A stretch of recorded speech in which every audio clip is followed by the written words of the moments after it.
Okay, so I'm very excited about our last week and being able to. I always talk about September being the tough time and how our non-conference schedule is just travel-wise and missing class-wise is the hardest time of year. And then we turn around in the first couple weeks of conference, it's exactly the same. I give our kids a lot of credit to be able to handle 3 road matches. And, for example, we played at Valpo, so we played on the weekend. Sunday we had a short practice and left. And so really not any break there. Played at Valpo, got back at 3 in the morning, and our kids have to be at class the next day at 8, and then turn around and leave Thursday for another Friday, Saturday road swing. So I truly call our team the Road Warriors. We've had 13 of our first 18 on the road, and just very proud of how they've been able to respond to that. The Valpo match, we were without Carly Taylor, and I give our team a lot of credit. I wouldn't say it was probably one of our sharpest matches of the season, but Carly obviously carries a lot of workload for us in a lot of different ways, and I thought our team did a really good job of everybody just stepping up a little bit and doing just a little bit more to make up for her not being there. JJ stepped in and did a really good job. She's been kind of in and out with her injuries, and was able to put together a full match for us, playing all 6 rotations. So that's a lot after not being in very much, and so very proud of her and her efforts there.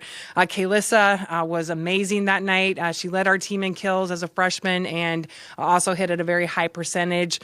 We were able to hold Valpo to 082, and then we hit 300. So even though I said it wasn't probably one of our sharpest matches, those are stats that we really like to see and are really positive on our side. Then headed to Missouri State, and we talk to our kids. Actually, we wait till the next day when we're on the road, and then talk about the match. So we talk about things that we could do better, things that we did really well. And Missouri State was one of those matches where we really struggled to come up with some things that we did well as a team. I thought there was individual people that had good performances at different times, but when you're talking about team offense, team defense, the team serve and pass game, I felt we really couldn't come up with something that we said that we felt good about. It was a very flat match for us. Missouri State came in even at this time of year with a completely different lineup from anything that we had seen on video. So we scrambled a little bit with that. It took us a while to get in rhythm, figuring out what they were doing.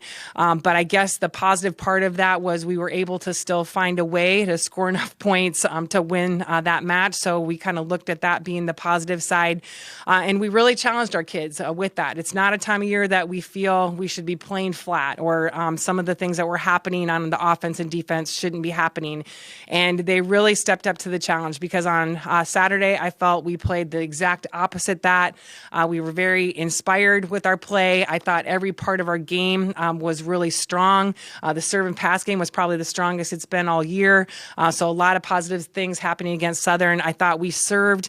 Southern's a team that you cannot shut down 1 or 2 kids and expect to do well. And I thought we took a lot of pressure off of our defense by serving tough and not allowing them to have all the options that they do have. And then on our side, we passed really well. So we were able to allow Rachel to do a lot of different things offensively. So a really good match for us. A couple just performances. Rachel, like I said, just really stepping out of her comfort zone and trying some different things when she has the capability. So really proud of her. She also attacked at a really high percentage. I would like to see her doing that a little bit more, and we talk about that daily. So she's working on that.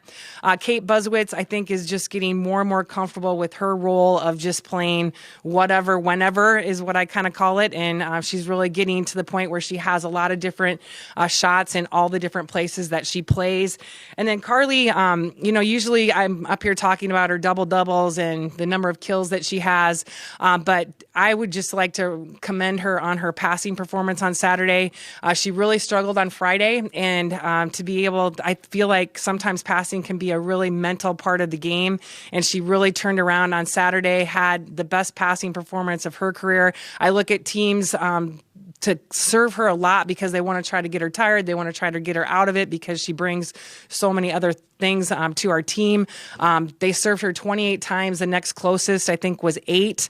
So she had a lot of reception opportunities, and she really handled it really well. So really proud of that part of her game. As Jarek said, we play this weekend at home, which we're obviously excited to be at home, but we bring number 2 and number 3 preseason picked to McLeod, and it's just been a a crazy conference race so far. So we're expecting a couple fun and exciting competitive matches this weekend. Bradley on Friday. Bradley just upset Illinois State at Bradley in a 5-set thriller. We got to watch part of that when we were done with our match. Bradley, to me, is a team that they have 2 outside hitters that obviously lead the way for them. Hannah's probably one of the best 6 rotation players in the conference, but then after that, their middles and right sides hit at a very high efficiency. So offensively, have a lot of different options. I look at them as being one of the better blocking teams in the conference as well. And then you turn around in Illinois State. Illinois State's the team that knocked off Illinois, knocked off UCF. Should have and could have. If you talk to Leah, I had Marquette. They lost in the 5th set by 2 points. I had match point several times throughout that set. But a team that always in my mind is a team that plays both great offensively and defensively. Lots of offensive options. They have a special player in Kylie Martin who is a go-to player as well with all the balance that they have offensively. I look at their setter as one of the best in the conference and maybe even the country, just extremely talented, gets her hitters in really good situations. And then defensively, I think they always are that scrappy, diehard team. So they're both going to be very well coached. Leah and Carol have done great jobs with their programs, and their staff have done a great job with their programs. So expecting a lot of fun and a lot of good volleyball this weekend. Any questions? What has impressed you recently about a couple of the freshmen, Kayla Arndorfer and Emily Holterhouse? Seems like they've both been really good in terms of offensive efficiency and now blocking as well. Yeah, I think with Kayla, like, she's just that kid. She's one of those people that you can tell something to, and she really goes out and tries to execute that immediately. And I think that's allowed her to grow pretty significantly when it's really hard to do that during the fall. So we don't work a lot on individual players and how we improve them, but she's able to learn some things throughout the match.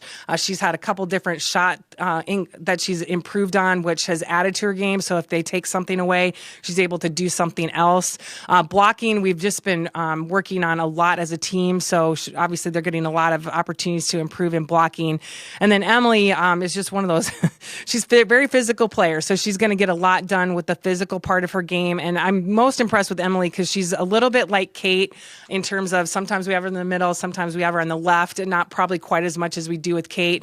But her flexibility, especially being somebody that's never played on the outside, has been huge for our team. All right. Thank you.